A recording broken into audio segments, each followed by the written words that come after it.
जरूरी सूचना है आप सभी स्टूडेंट्स के लिए। स्टडी फॉर सिविल सर्विसेज का Android app Google play store में आ चुका है, उसको प्लीज तुरंत इंस्टॉल कर लीजिए।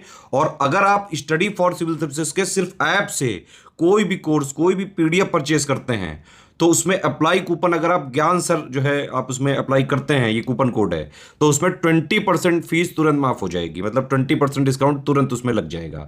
ज्ञान सर लिखना है, नॉर्मली ज्ञान सर स्मॉल लेटर में है सब कुछ, कोई स्पेस नहीं, कोई कॉलम नहीं, सिर्फ ज्ञान सर GYANSIR। इस तरह से अगर कूपन कोड लगाते हैं आप ऐप में बाई करने से पहले, जो अप्लाई कूपन वाले में आता है, तो 20% का डिस्काउंट तुरंत मिलेगा। वीडियो देखिए। नमस्कार दोस्तों, साइंस के एक और लेक्चर में आपका स्वागत है। तो साइंस का 7वां दिन है ये। आइए अपने नेक्स्ट लेक्चर की तरफ बढ़ते हैं। इस चैनल पे बहुत कुछ चल रहा है। आप लोग फुल लेंथ टेस्ट की डिमांड कर रहे थे, इसलिए मैंने फुल लेंथ डाल दिया। अब सेक्शन वाइज टेस्ट में सोच रहा हूँ आपको करा दूँ। यूपीजी के miscellaneous, agriculture, art and culture, ancient history, medieval history, geography, है ना, सबके अलग अलग सेक्शन वाइज टेस्ट आपको धीरे धीरे मैं कराऊंगा। पर अगर आप उनको लेना चाहते हैं, अटैम्प्ट करना चाहते हैं, तो स्टडी फॉर सिविल सर्विसेज पे लीजिए 20 full length test, 20 section wise test. Complete तैयारी आप RO की अभी भी से भी अगर स्टडी फॉर सिविल सर्विसेज का selection material, video classes, paid quiz, test series को लगातार फॉलो करते हैं तो आराम से RO की प्रिपरेशन को शुरुआत कर सकते हैं। ठीक है, तो चलिए शुरू करते हैं। 151 नंबर कह रहा है, घर्षण गुणांक का मात्रक क्या होता है? The unit of coefficient of friction is Newton, joule, pascal या डज नॉट यूनिट। घर्षण गुणांक का क्या मात्रक होता है दोस्तों? तो घर्षण गुणांक का कोई भी मात्रक नहीं होता है, मात्रक नहीं होता उसका। ठीक है, न्यूटन पता होगा आपको, फोर्स का होता है। ठीक है, जूल एनर्जी, पास्कल प्रेशर। ठीक है, चलिए अगला है, किसी उपग्रह की ऊंचाई घटने पर आवर्तकाल का मान और decreasing the height of satellite the value of time period. तो अगर उपग्रह की ऊंचाई घटा रहे हो तो आवर्तकाल पे क्या फ़र्क पड़ेगा, ये आपको बताना होगा। इसमें घटेगा, बढ़ेगा, अपरिवर्तित रहेगा या इनमें से कोई नहीं। तो इसका सही आंसर क्या हो जाना चाहिए? तो इसका फॉर्मूला आपने पढ़ा होगा भैया बचपन में, साइंस में। टी जो होता है यानी टाइम पीरियड, डायरेक्टली प्रोपोर्शनल होता है किसके?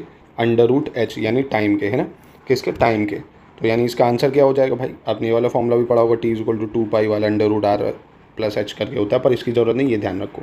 तो जैसे ही हाइट अगर इसकी गिरेगी तो जो इसका टाइम पीरियड हो जाएगा वो क्या हो जाएगा? टाइम पीरियड इसका घट जाएगा। ठीक है, डिक्रीज हो जाएगा। चलिए आगे बढ़ते हैं। 153 नंबर सवाल, एक तुल्यकाली उपग्रह का परिक्रमण काल कितना होता है? What is the period of revolution of a synchronous satellite? 2 hours, 6 hours, 8 hours या 24 आवर्स। ठीक है, तुल्यकाली उपग्रह का परिक्रमण काल कितना होता है ये आपको बताना है। तो दोस्तों बहुत ही आसान है। सिंक्रोनस जो सैटेलाइट है वो जैसे जैसे अर्थ घूमती रहती है ना, उसी के साथ साथ वो सैटेलाइट भी घूमती रहती है 24 घंटे। ठीक है, ऐसे 154, यदि किसी वस्तु का वेग 2 गुना कर दें तो उसकी गतिज ऊर्जा होगी। If the velocity of an object is double then its kinetic energy 4 times, double, 8 times या अनचेंज। तो काइनेटिक एनर्जी का फॉर्मूला यूज़ करिए भाई, क्या होता है? हाफ mv² होता है। अब वेलोसिटी को डबल कर दें, अगर ये लो भाई डबल कर दिया, 2 कर दिया, तो 2 का स्क्वायर कितना हो गया? 4v²। 2 से 2 कट गया, यानी 2 गुनी 2mv² आया। कितना आ जाएगा? 2mv²। यानी यहाँ पे कितना आया देखिए, 2mv²। अब यहाँ पे इसको रखिए, यानी ke की जगह 2mv² रखिए, = 1/2 mv²। तो 2 इधर गया, 4 mv²। कितना हो जाएगा? 4 टाइम्स हो जाएगा। कितना हो जाएगा? 4 टाइम्स हो जाएगा। ठीक है, और आसान तरीका बताऊँ तो ऐसे भी कर सकते हो, जैसे आपने फार्मूला रखा 1/2 mv²। ठीक है, अब कह रहा है कि वेलोसिटी डबल कर दी गई है, तो यानी m को ऐसे रखो, v को क्या कर दिया? 2v², है ना। तो ये हो गया 1/2 m 4v²। तो इधर देखो 1/2 mv² क्या है? ये है काइनेटिक एनर्जी। तो यहाँ पे बना दी काइनेटिक एनर्जी 4 ही है, तो 4 गुना हो गया कि नहीं हो गया? ठीक है, आंसुओं में कौन सा पदार्थ घुला रहता है? Which substance remain dissolve in tears? Common salt, chlorine, potash या जिंक। ठीक है, तो आंसुओं में जो है कॉमन सॉल्ट होता है, सामान्य नमक होता है। ठीक है, 156, इंसुलिन की खोज किसने की थी? Who discovered insulin? बेंटिंग ने, ब्राउन ने, हार्वे ने या रॉबर्ट हुक ने। ठीक है, तो इंसुलिन की खोज करने वाले कौन थे? बेंटिंग थे। कौन थे? बेंटिंग। ठीक है, इंसुलिन की खोज बेंटिंग ने की थी। 157 देखते हैं, डायनामाइट का आविष्कार किसने किया था? Who invented dynamite? Alfred Nobel, madam Curie, माफ़ कीजिएगा, विलियम हार्वे या विलियम चार्ल्स। तो डायनामाइट की खोज किसने करी थी? पता होगा आपको, बिल्कुल। डायनामाइट की खोज करने वाले थे अल्फ्रेड नोबल। कौन थे? Alfred Nobel. 158 कह रहा, बर्फ पर दबाव बढ़ने से उसके गलनांक पर क्या प्रभाव पड़ता है? How does increasing the pressure on ice affect it's melting point? ठीक है, अब जैसे आइस है, आइस पे बहुत ज़्यादा प्रेशर रखो, नहीं, बर्फ़ के ऊपर बहुत सारी बर्फ़ रख दी जाती है या वजन रख दिया जाता है, तो उसका मेल्टिंग पॉइंट कम होता है, बढ़ता है, अनचेंज रहता है या जीरो हो जाता है? क्या फ़र्क पड़ता है उसके मेल्टिंग पॉइंट पे, तो उसका मेल्टिंग पॉइंट कम हो जाता है। इसलिए बर्फ़ पे ज़्यादा भार लाद दो ना तो वो धीरे धीरे गलेगी ना, जल्दी नहीं गलेगी, तो इसलिए मेल्टिंग पॉइंट डिक्रीज़ हो जाता है। चलिए 159 देखते हैं। संतरे में कौन सा विटामिन अधिक होता है? Which vitamin is more in oranges? अब ये तो मैं जानता हूँ कि 100% लोग बता सकते हैं भाई, है ना, शायद ही होगा जो कोई इसको ना बता पाए, तो इसको आप ही बताइए। एल्यूमिनियम का अयस्क है, the ore of aluminium is anthracite, bauxite, galena, cinnabar. और दोस्तों परेशान मत होइए, ये मैं थोड़ा बेसिक लेवल करा रहा हूँ। अभी साइंस के आपको 500 और क्वेश्चन कराऊंगा, एकदम एडवांस लेवल, धुआं उड़ जाएगा आपको उसमें, शायद ही उसमें से 100 क्वेश्चन भी आप करवाए ना, बहुत ही लेटेस्ट एंड पैटर्न के कराएंगे आपको। तो पहले थोड़ा धीरे धीरे आगे बढ़ेंगे तो ज़्यादा अच्छा रहेगा। तो बताइए और एल्युमिनियम की क्या होती है भाई, ठीक है। 160 का क्या आंसर होना चाहिए? तो 160 का हो जाएगा बॉक्साइट, ठीक है। बॉक्साइट किसकी ओर है? एल्युमिनियम की ओर है। देखिए एंथ्रेसाइट एक कोल का टाइप होता है, गैलेना लेड की ओर होती है, लेड की, और सिनेबार जो होता है ये मरकरी की ओर होती है, किसकी? मरकरी की, ठीक है। चलिए 161 क्या कह रहा है? उष्मा की सबसे अच्छी चालक कौन सी धातु है, ठीक है। Which metal is the best conductor of heat? Zinc, aluminium, silver या ब्रास? तो उष्मा की सबसे अच्छा कंडक्टर कौन है? सिल्वर जो है दोस्तों, आपने पढ़ा होगा, is the best conductor of heat, ठीक है। चांदी उष्मा की सबसे अच्छी चालक होती है। अगला कह रहा है मेलाथियोन क्या है? What is malathion? Algae, pesticides, vitamin या न्यू वेराइटी ऑफ मैंगो, आम की नई किस्म, ठीक है। तो क्या होता है दोस्तों मेलाथियोन? ये एक पेस्टिसाइड है दोस्तों, ठीक है। पेस्टिसाइड होता है मेलाथियोन, जो यूज़ करा जाता है कीटनाशक के रूप में।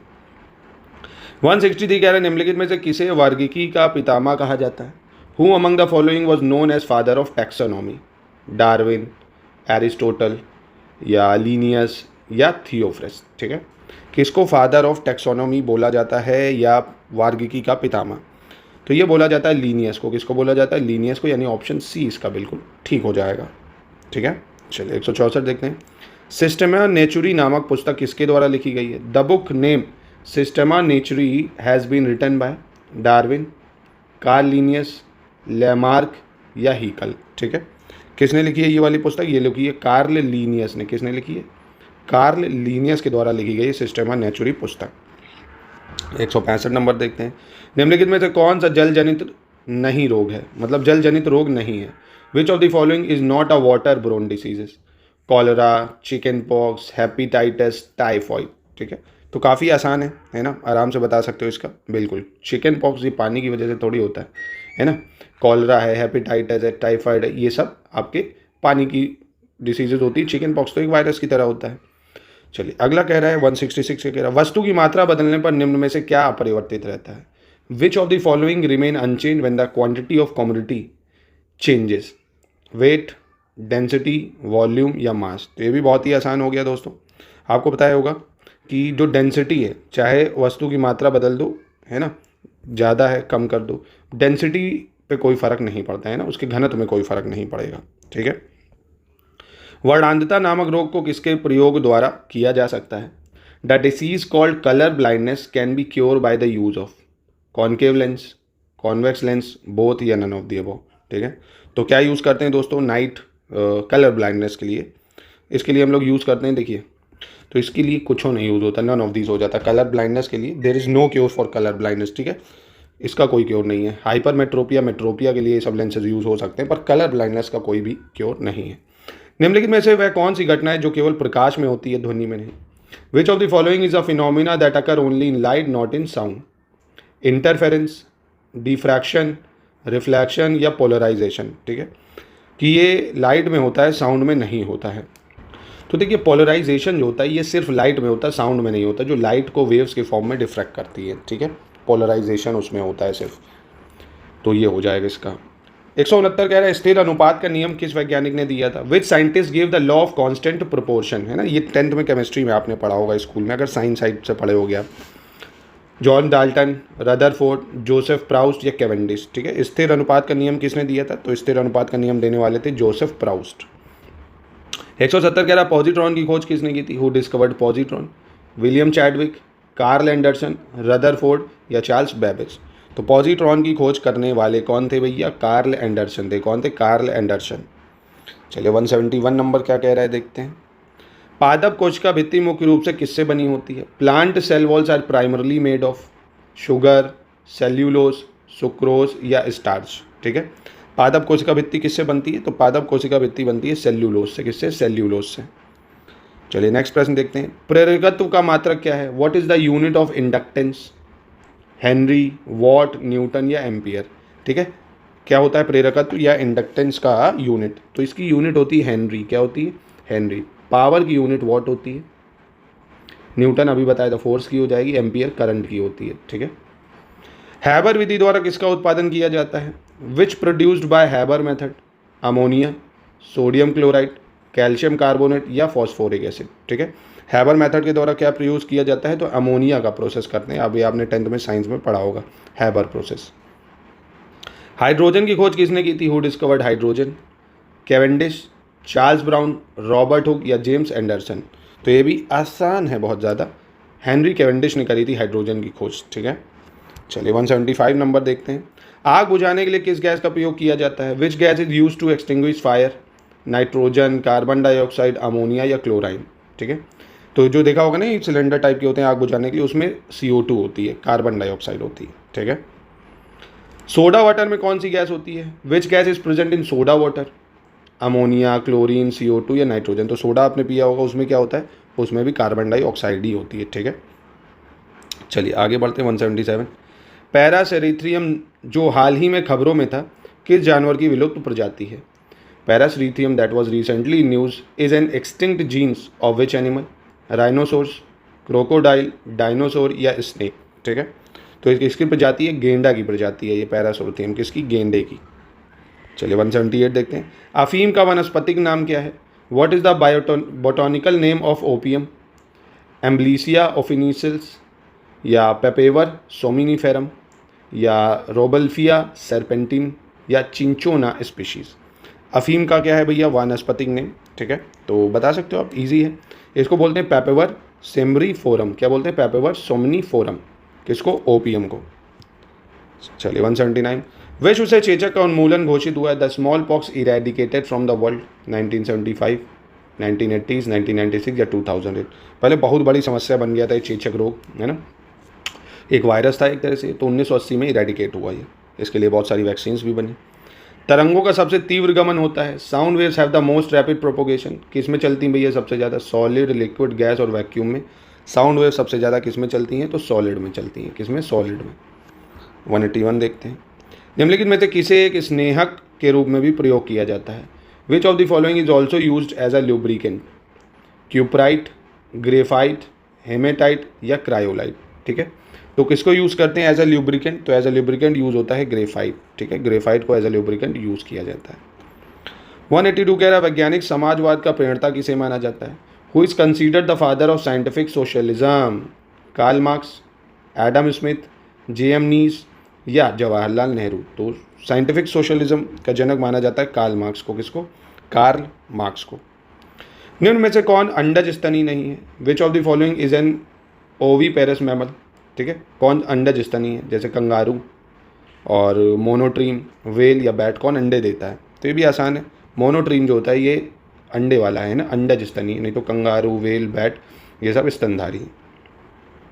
जापानी एनसीफ्लाइट्स किस का कारक क्या होता है? The cause of Japanese encephalitis is fungus, virus, protozoa या बैक्टीरिया? ठीक है, तो इसका सही आंसर क्या होना चाहिए? विषाणु होगा या वायरस हो जाएगा। ठीक है।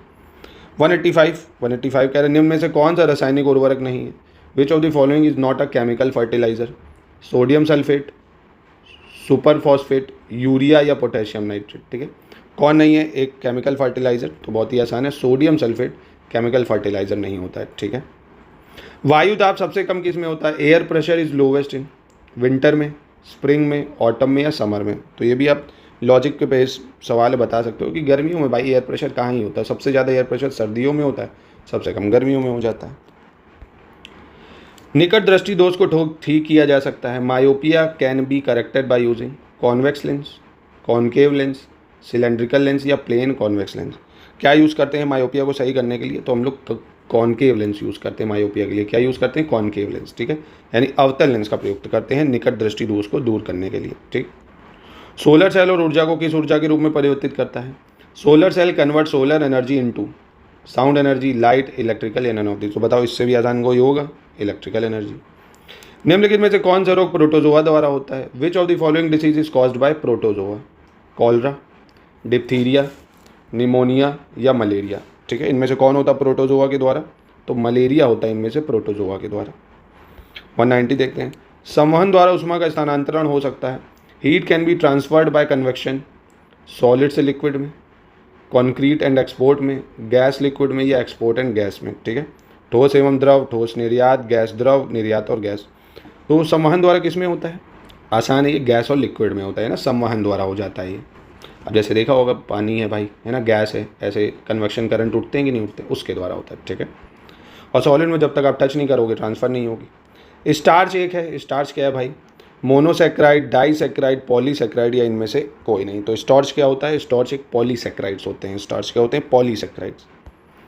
निम्नलिखित में से कौन गोबर गैस का घटक नहीं है? Which of the following is not a constituent of biogas? Methane, carbon dioxide, hydrogen, या अमोनिया। तो आसान है ये भी, कौन नहीं है? अमोनिया नहीं होगा। ठीक है, अमोनिया जो है वो बायोगैस का कॉन्स्टिट्यूएंट नहीं है। मीथेन, CO2, हाइड्रोजन है। 193 देखते हैं। निम्नलिखित में से कौन सा एक उपधातु नहीं है? Which one of the following is not a metalloids? Boron, silicon, sodium, germanium. तो boron, silicon, sodium, germanium, boron है, सिलिकॉन है, जर्मेनियम है, ये सब मेटलॉइड है। सोडियम मेटल है। ठीक है, चलिए 194। डार्विन की द ऑरिजिन ऑफ स्पीशीज नामक पुस्तक कब प्रकाशित हुई थी? When was Darwin book the origin of species publish? 1863, 1852, 1855, 1859। तो ये बुक कब पब्लिश करी गई थी? डार्विन की बुक ये करी गई थी 1859 में। ठीक है, 195 देते हैं। लाइकेन सबसे अच्छे सूचक हैं। Lichens are the best indicator of air pollution, water pollution, soil pollution, या साउंड पोल्यूशन। तो ये भी हम लोग ऊपर कर चुके हैं। एयर पोल्यूशन के बहुत अच्छे सूचक होते हैं। जैसे ही हवा में प्रदूषण होता है ये पेड़ पौधे खराब होने लगते हैं। वर्णशंकर का मतलब क्या होता है? What does characterisation means? Purity of caste, segregation of social class, mixture of social class, या नन ऑफ द अबव। मतलब जाति की शुद्धता, सामाजिक वर्गों का अलगाव, सामाजिक वर्गों का सम्मिश्रण, या उपरोक्त में से कोई नहीं। तो इसका सही आंसर क्या होना चाहिए? बहुत ही आसान है, इसका सही आंसर होता है सामाजिक वर्गों का सम्मिश्रण, मिक्सचर ऑफ सोशल क्लास। अब मान लीजिए पंजाबी है एक और एक पंडित है, इन दोनों की शादी होती तो बच्चा होगा वो वर्णशंकर होगा। ठीक है, थर्मोकपल के सिद्धांत पर आधारित है। The thermocouple is based on the principle of Peltier effect, सीबैक effect, joule effect, या नन ऑफ दिस। ठीक है, तो किस पे आधारित है दोस्तों? तो ये आधारित है सीबैक के प्रभाव पर या सीबैक इफेक्ट पे, थर्मोकपल। 198 कह रहा है निम्नलिखित में से किस प्रकार का प्रकाश पौधे द्वारा तेजी से अवशोषित करते हैं? Which of the following type of lights are strongly absorb by plant? नीला और लाल, नीला हरा, बैंगनी लाल, या हरा नारंगी। तो ये भी लॉजिकल क्वेश्चन है कि जो आपके प्लांट होते हैं एब्जॉर्ब करते हैं नीला और लाल। ठीक है, वेवलेंथ की वजह से। ठीक है, which of the following types of light are strongly absorb by plant? तो ब्लू और रेड। ठीक है, जब कोई वस्तु दो समानांतर समतल दर्पणों के बीच रखी जाती है तो बने हुए प्रतिबंधों की संख्या कितनी होती है? When an object is placed between two parallel mirror, the number of images formed is 2, 1, 6 या इन्फिनिटी। तो देखिए इन्फिनिटी होती है, जब भी रख दो, देखा नहीं होगा दो शीशों के बीच में रख दो तो ऐसे ऐसे बहुत सारी इमेजेस बनती चली जाती हैं। हेरा फेरी पिक्चर देखी होगी या लास्ट के सीन में जो घुस जाता है जोकर के साथ वहाँ पे। ठीक है, चलिए आगे बढ़ते हैं हम लोग। 200। हाइपो का रासायनिक नाम क्या है? What is the chemical name of hypo? Silver bromide, sodium thiosulphate, sodium phosphate, या सिल्वर नाइट्रेट। तो हाइपो किसको कहा जाता है? हाइपो कहा जाता है सोडियम थायोसल्फेट को। किसको? सोडियम थायोसल्फेट को कहते हैं हाइपो। तो इसका ऑप्शन बी हो जाएगा। यहीं पर वीडियो की भी समाप्ति करते हैं। 200 क्वेश्चन हो गए, बहुत ही जल्द 3 से 4 लेक्चर में मैं इसको ख़त्म ही कर दूंगा। ठीक है, क्योंकि और भी बहुत सारी चीज़ें चल रही हैं इस चैनल पे। तो लगातार इस चैनल को फॉलो करके आप अपनी प्रिपरेशन को और अच्छा कर सकते हैं। पेड ग्रुप से मुझसे जुड़ के और भी अच्छी प्रिपरेशन कर सकते हैं एक ही जगह से। मिलते हैं।